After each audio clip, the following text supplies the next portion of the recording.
శుభకార్యాలకు పూజార్ల కోసం వెతుకుతున్నారా? పూజారీస్.com లో అతి తక్కువ ధరలకే పూజార్లను ముందే బుక్ చేసుకోండి. వెంటనే కాల్ చేయండి.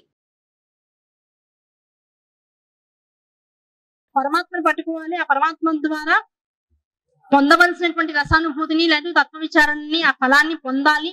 ఒక స్తోత్రం ద్వారాను ఒక శ్లోకం ద్వారాను పొందవలసినటువంటి అనుగ్రహాన్ని పొందాలనేటువంటి అవసరం లేదు వాళ్ళకి అని శాస్త్రం చెబుతూ ఉంటుంది. ఇలాంటి వాటిలో మనం దేన్ని పట్టుకుంటున్నాం? ఇప్పుడు తర్వాత చెప్పొచ్చేది ఏంటంటే, అనుష్ఠానంలో ఉన్నావు, ఇంటిని చూసుకుంటున్నావా, పిల్లల పాపల్ని చూసుకుంటున్నావా, అత్తగాని మామగారిని చూసుకుంటున్నావా, భర్తను చూసుకుంటున్నావా, నీ ఇష్టం. లేదు నీకు నియమించబడ్డ ఇంకో రకమైనటువంటి విధి విధానాల్లో జాగ్రత్తగా ఉంటున్నావా, నీ ఇష్టం. నువ్వు చేసేదాన్ని 100% మనస్ఫూర్తిగా చెయ్యి. అయితే నేను రోజు మా అత్తగారిని విసుకుంటూ ఉండాలని ఇప్పుడు ఆ పని ఇంకా శ్రద్ధగా చేయమంటారా? వెంటనే వచ్చే క్వశ్చన్ ఇలాంటివి వస్తాయి. నేను రోజు విసుక్కోవడమే పని అంటే అలవాటు అయిపోయింది, నా విసుగులు అయితే ఆవిడకి తోచదు, ఏమిటో ఇవాళ కామ్గా ఉన్నావు అని అడుగుతుంది. కనుక ఇప్పుడు నేను విసుక్కోవడం అనే దాన్ని 100% చేయడం, శ్రద్ధగా చేయడం అనేటువంటి అవసరమా? దాని ద్వారా కూడా ప్రేమని ప్రకటించుకోగలిగేటువంటి నిందాస్తుతులు అనేటువంటి పరమాత్మ విషయంలోనే ఉంటాయి. కనుక ఆ నిందాస్తుతి ద్వారా అయినట్టు పరమాత్మను పట్టుకోవాలి. దేని వల్ల ఎవరు అనుభూతిని చెందుతున్నారో అది ఆ అనుభూతిని వాళ్ళకి ఇవ్వాల్సిందే. అటువంటి విషయాలతో మనసుని మమేకం చేసుకుని ఆ మనస్సుని పరమాత్మ వైపు తిప్పాలి. ఆ తిప్పగలిగితే జరిగేటువంటిది ఏమిటి? మనలో ఉండేటువంటి 72,000 నాడులు కూడా ఆనందానుభూతిని నిరంతరం పొందుతూ ఉంటాయి. 72,000 నాడులు కూడా ఆనందానుభూతిని పొందడము అంటే అర్థం ఏమిటి? షట్చక్రాలు కూడా తమ యొక్క యథార్థ స్థితిని పొంది ఉన్నాయి అని అర్థం. ఆ షట్చక్ర అమ్మవారు లలితా సహస్రంలో ఉంటుంది. షట్చక్రోపరి సంస్థిత అమ్మవారు. షట్చక్రాల పైన ఎవరున్నారు? అమ్మవారు. షట్చక్రాలు ఎప్పుడైతే రసానుభూతిని పొందుతూ దాని వల్ల కలిగేటువంటి ఈ నాడీ తంత్రి అనుభవాన్ని నిత్యం అనుభవిస్తూ ఉన్నాయో, ఆ షట్చక్రోపరి సంస్థిత అయినటువంటి భగవతి ఇంకా ఆనందాన్ని పొందుతుంట. ఆనందాన్ని పొందడం వల్ల కలిగేటువంటిది ఏమిటి? జీవితము రసోపేతంగా ఉంటుంది. జీవితం రసోపేతంగా ఎప్పుడైతే మారుతుందో ఆ రసానుభూతి ఎలా ఉంటుందో తెలుసుకోవాలి. ఆ రసానుభూతిని ఇచ్చేటువంటిది మార్గశిర మాసం. అది ఏ ప్రసాదం చేతిలోకి వచ్చినా దాన్ని కారిపోకుండా, అది దొప్పంలో ఎవరు ఈ కాలంలో ఇచ్చే ప్రసాదం చేతిలో వేస్తారు. ఆయుర్వేదం ప్రకారంగా అరచేతిలో 32 మూలికలలో ఉండేటువంటి అమృతతత్వం అంతా కూడా అరచేతుల్లో ఉంటుంది, వేళ్లలోనూ నిక్షిప్తమై ఉంటుంది. దాంతో కలుపుకుని అరచేతిలో పెట్టించుకుని తినడం ద్వారా అరచేతిని నాలిక అంటే ఇక్కడ ఉండేటువంటి రసగ్రంథుల ద్వారా ఇక్కడ ఉన్నటువంటి సూక్ష్మమైనటువంటి గ్రంథుల్ని స్పృశించడం ద్వారా ఏం కలుగుతుంది? ఆయుష్ పెరుగుతుంది, దీర్ఘకాలికమైనటువంటి రోగాల నుంచి విముక్తి పొందుతాం. అలాగే ఆయుర్వేదంలో చూడండి కొన్ని రకాల టానిక్లు ఉంటాయి. మాదిఫల రసాయనం అని, తేనె అని, తేనెతో పాటు మిక్స్ చేసేటువంటి కొన్ని రకాల మూలిక పౌడర్లు ఉంటాయి. వాటన్నిటిని కూడా రంగరించి అరచేతిలో వేసుకుని నాకండి అని చెప్తారు. అంతే స్పూన్ తో నోట్లో పెట్టుకోండి ఎవరు చెప్పరు. ఆయుర్వేదంలోకి వెళ్తే జాగ్రత్తగా ఆలోచిస్తారు. అలా ఇన్ని ఉత్తమమైనటువంటి గుణాలు కలిగినటువంటి, అందుకనే ఏం చెప్తాం? కరాగ్రే వసతే లక్ష్మి, కరమధ్యే కరమూలేకు. వీళ్ళు ముగ్గురు ఏం చేస్తారు? లక్ష్మి లక్ష్యం వైపు తీసుకెళ్తుంది. లక్ష్యం ఏమిటి? పరమాత్మని పొందడం, తత్వ స్వరూప విచారణ చేయడం, అది లక్ష్మీతత్వం. ఆ లక్ష్మీతత్వం లక్ష్యం వైపు తీసుకెళ్తూ ఉంటే ఆ లక్ష్యాన్ని ఛేదించాలి అంటే కావాల్సింది సరస్వతి అనుగ్రహం.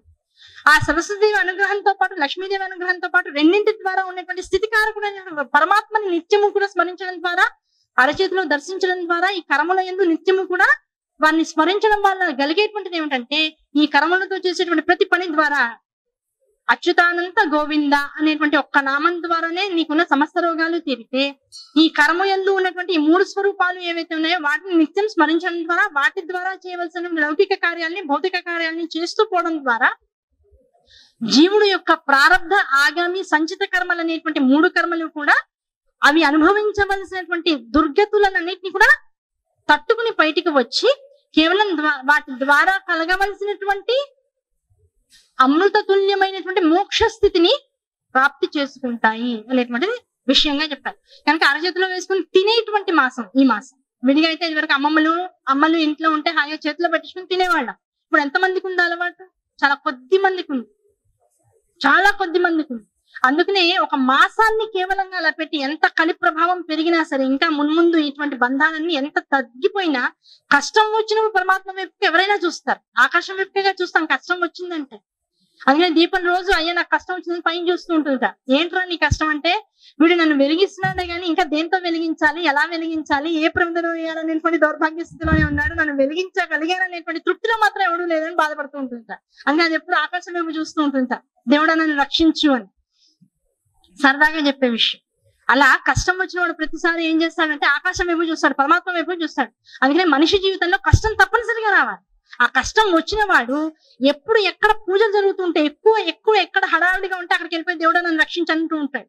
అందుకని మనకి వరుసగా దక్షిణాయనంలో వచ్చేటువంటి మాసాలన్నీ కూడా ఎలా ఉంటాయి, మొత్తం ఫుల్ సందడి, దేవుళ్ళందరూ ఫుల్ బిజీ ఉంటారు. పాపం మొన్నటిదాకా శివయ్య, నిన్నటిదాకా ఇంక వాళ్ళ నుంచి ఆయన పట్టించుకోరు, అయిపోయింది.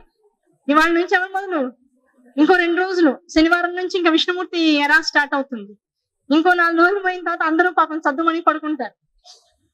ఇంకా అప్పుడు మన ఉద్రేకాలు మొదలవుతాయి. పెళ్లిళ్ళు, వ్యాపారాలు, ఉద్యోగాలు, ఉపనయనాలు అంటూ మళ్ళీ మొదలెడతాం ఉత్తరాయణంలో కదా.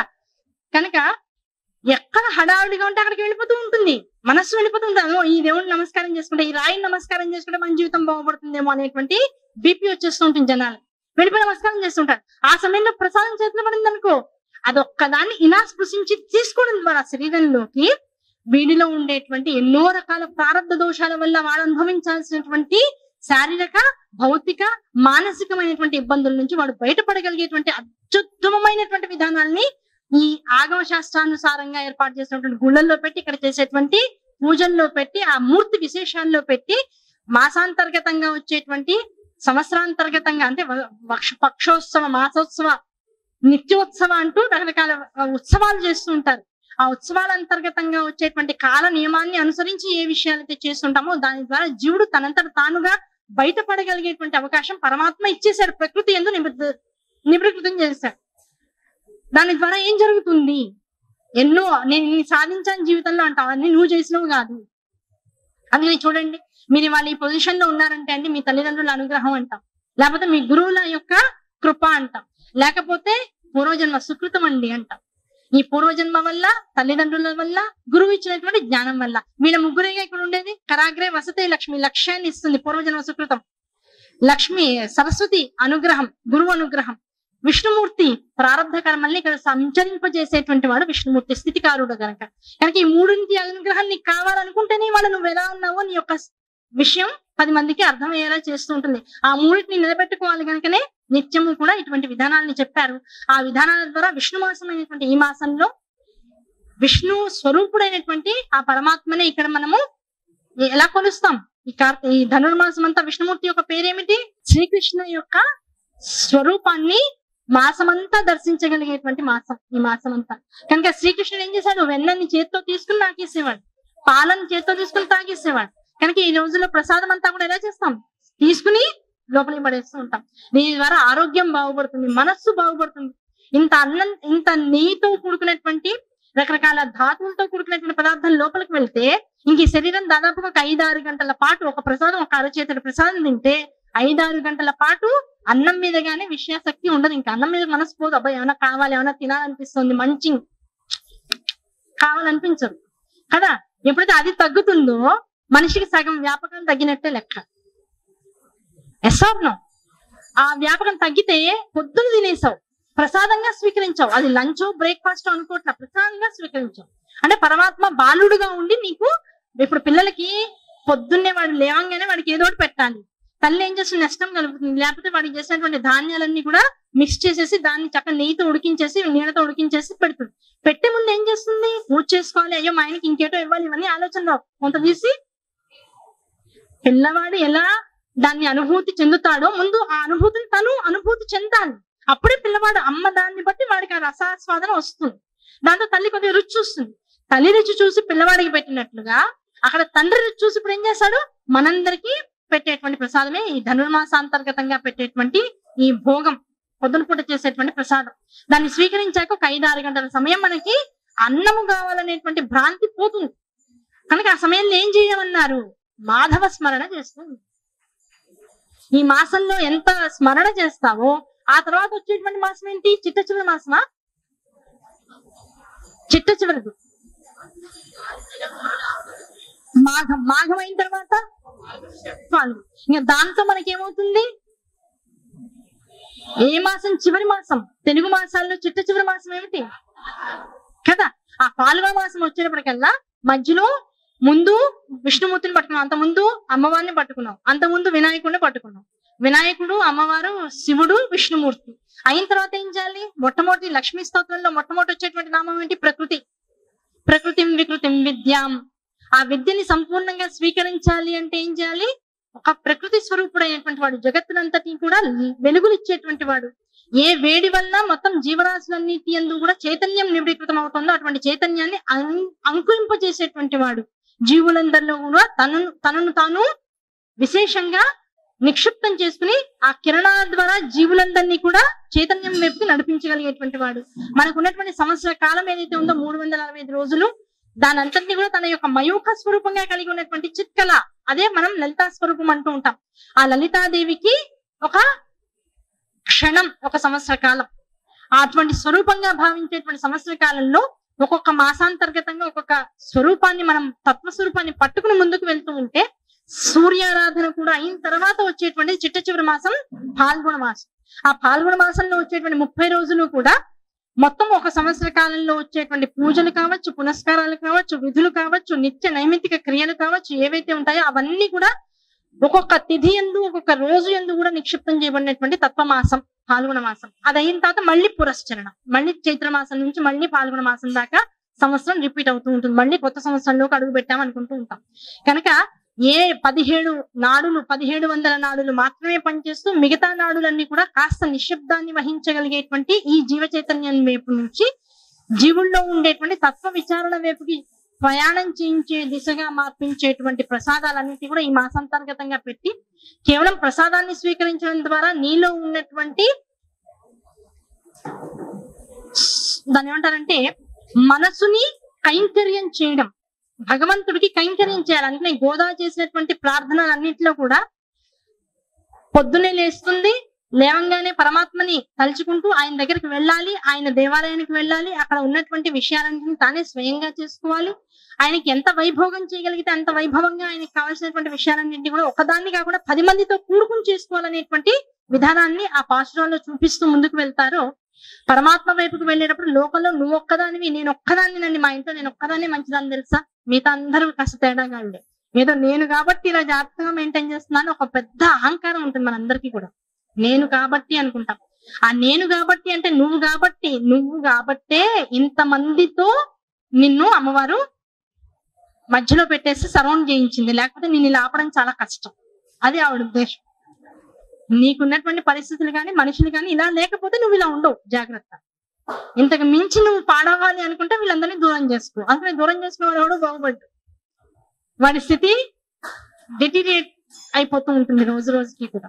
అందుకనే భూమి చుట్టూతో, అందుకనే మనకు ఉపయోగపడేటువంటి భూమి ఎంత మొత్తం జగత్తులో 30%. మరి మంచినీళ్ళతో నింపచ్చు కదా, భూమి 30%, నీరు 70%. 70% ఉప్పు నీరు చుట్టూతో ఉంటే తప్ప ఈ 30% నివాస యోగ్యమైనటువంటి భూమి కూడా ఒక చోట ఉండడానికి అవకాశం లేదు. కనుక ఒక మనిషిలో ఉండేటువంటి మంచితనాన్ని, అందులో ఉండేటువంటి అత్యద్భుతమైనటువంటి ప్రయోజనాలను సంపూర్ణంగా బయటికి తేవాలి అంటే ఏం చేయాలి? చుట్టూతా గుటకం మింగలేని, రుచికి పనికిరాని, ఉపయోగయుక్తం కానటువంటి దాన్నే చుట్టూతా పెడతాడు భగవంతుడు.